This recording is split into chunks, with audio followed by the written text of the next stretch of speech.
Dr. McClellan,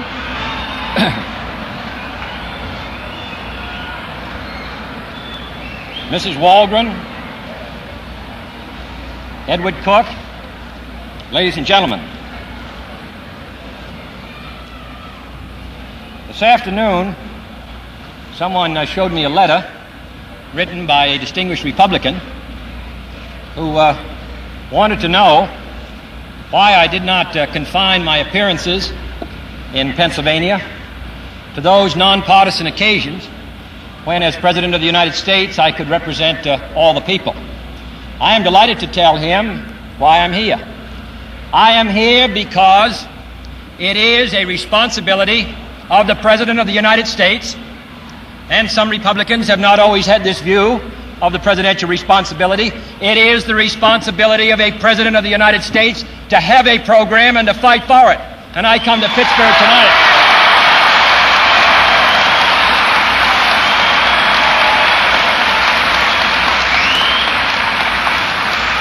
I do not believe that in this most critical and dangerous period in the life of our country, that presidents or anyone else should confine themselves to ceremonial occasions, ornamenting an office at a time when this country and this world needs all of the energy and the action and the commitment to progress that it can possibly have. And that's what I'm doing tonight in Pittsburgh.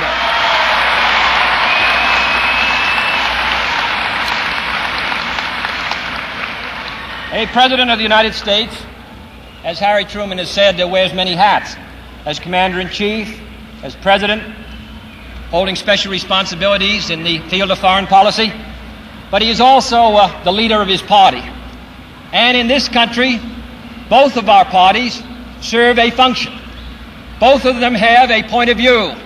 And regardless of what speeches candidates may make in November and October of 1960 or 62 or 58 or 56, the record of the party is written over the years in the bills that are passed and the bills that are defeated.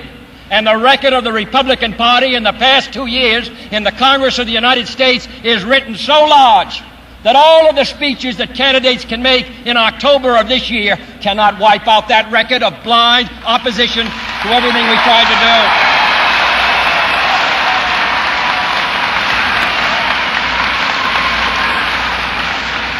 Now, this is not a partisan statement.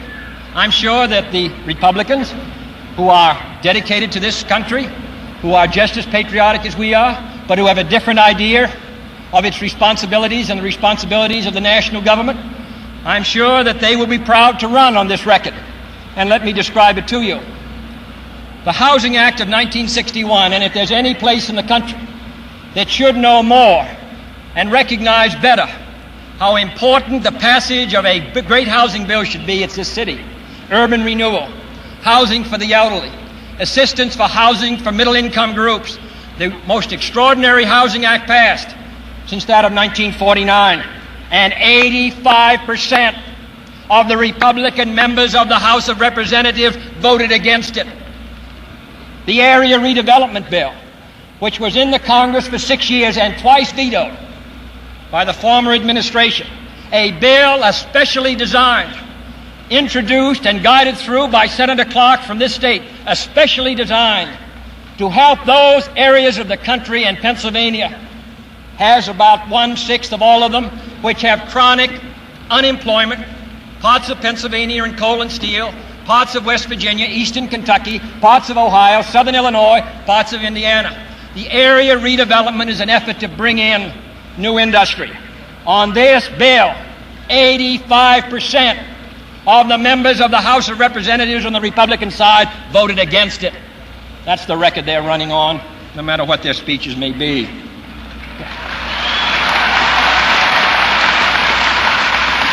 Our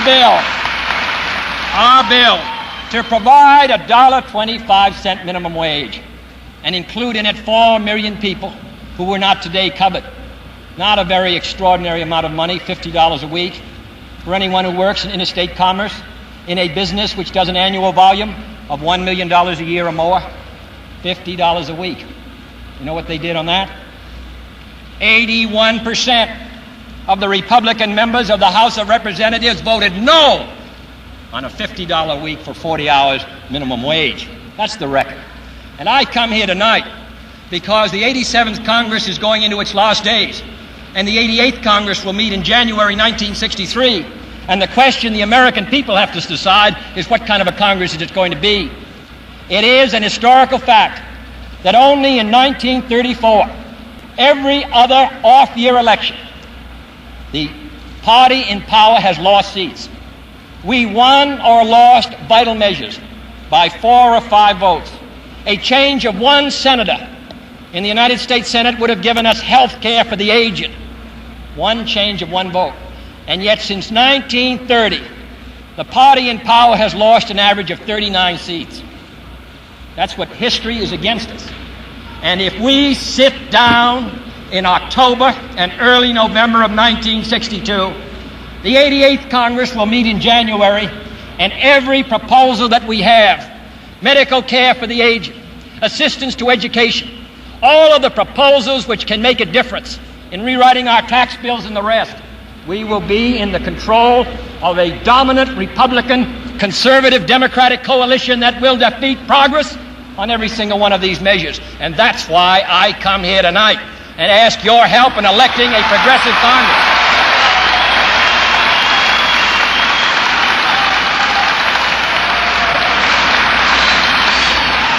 I submitted a bill to make it possible for those who live in our cities and suburbs to be represented in the cabinet. This city and others like it, where 75 to 80% of our people live, 92% of all the Republicans voted against it, and it was killed. These are the issues. This is not a party or a political dispute. This is a question of what your view is of the responsibility of the United States in 1962. The fact of the matter is that unemployment in this state has dropped 30 or 35% in the last 20 months, but it's still much too high. It's still above the national average. Can you tell me what the Republican program is to do something about the distressed areas of this state? The first act I took on January 21st was to double the amount of food distributed to the millions of Americans who have no other means of support. That could have been done any time. That's the difference between the Republican Party and the Democratic Party.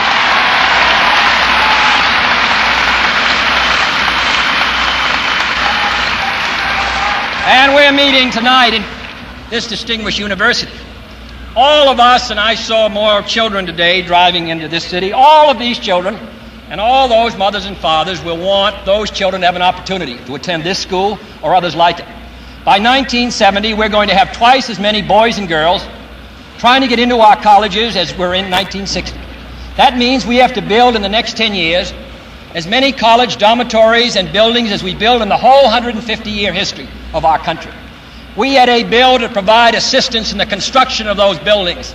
It came to the House of Representatives 1 month ago and was killed by 28 votes, and 3/4 of the Republicans voted against it. They are joined by some Democrats, 1/4 of the party, which have also opposed progress since Franklin D. Roosevelt's day, and that coalition of an almost unanimous Republican Party and 1/4 of the Democrats, they defeat progress.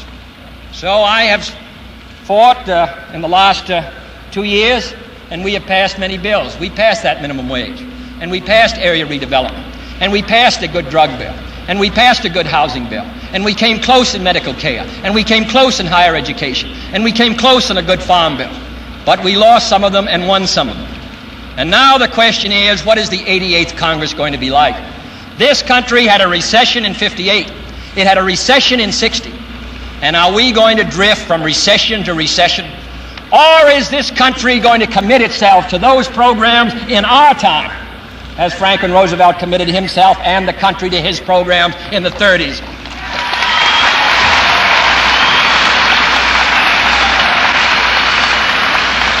Elmer Holland, congressman from this area, who was the author of one of the most important pieces of legislation, the manpower retraining, to make it possible to retrain workers who can't find jobs. He is tonight in the House of Representatives in Washington fighting for the passage of a public works bill which will make it possible for us to build in those areas where people are out of work.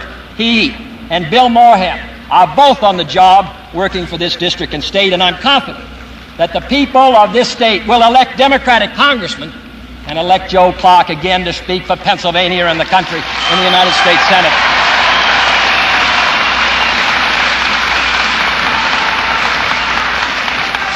This is a great and strong country. In the last 2 years, we have strengthened the military forces to the highest point they've ever been in the peacetime United States. We have formed a disarmament agency. We have built the Alliance for Progress. We have built the Peace Corps. But all these efforts to strengthen the United States abroad finally depend upon the strength of the United States here at home. If we move with high unemployment from recession to recession, without educating our children and giving opportunity to our workers and security for our aged, what is our boast around the world? This job of building freedom around the world begins here in this state and in this country.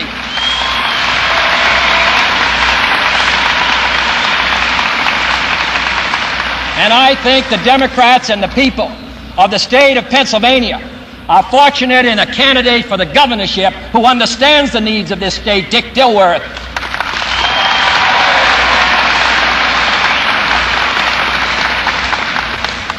This state, this country, I think must be committed to progress. And we can only do it by members of the House, members of the Senate, leaders in the states who also comprehend our great needs. I'm proud to be a Democrat. I'm proud of the record that we've tried to make. I'm proud to be in the long line of succession as a leader of the oldest political party on earth, from Jefferson to Jackson to Truman and Roosevelt and Wilson.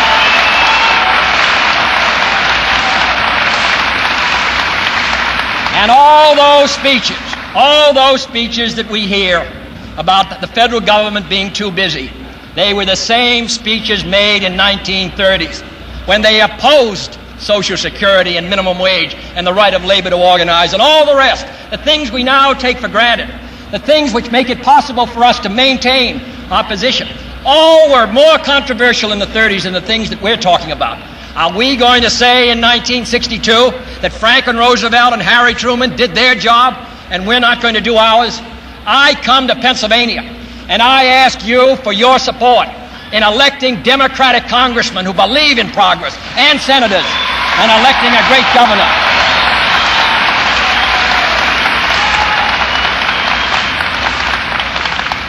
The other day, this morning as a matter of fact, I read in the New York Times that during the World Series, there were received by the New York Telephone Company about the World Series 365,000 telephone calls.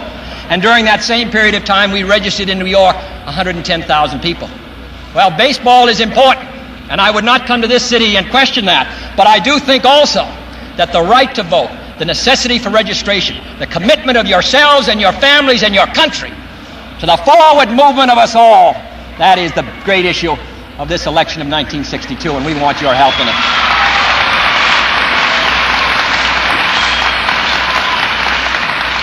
Dick Dilworth, Joe Clark, Elmer Holland, Bill Moorhead, Mrs. Waldron, Edward Cook, Frank Clark, and all the others. They're the ones who recognize where Pennsylvania must go. During the Constitutional Convention, there was behind the picture of George Washington a painting of a sun low on the horizon.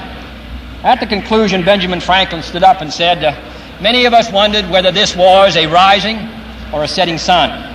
At the end of this convention, we now know that this is a rising sun and the beginning of a great new day. November 7th, the day after election, can be in this state and in this country a rising sun and the beginning of a great new day. Thank you.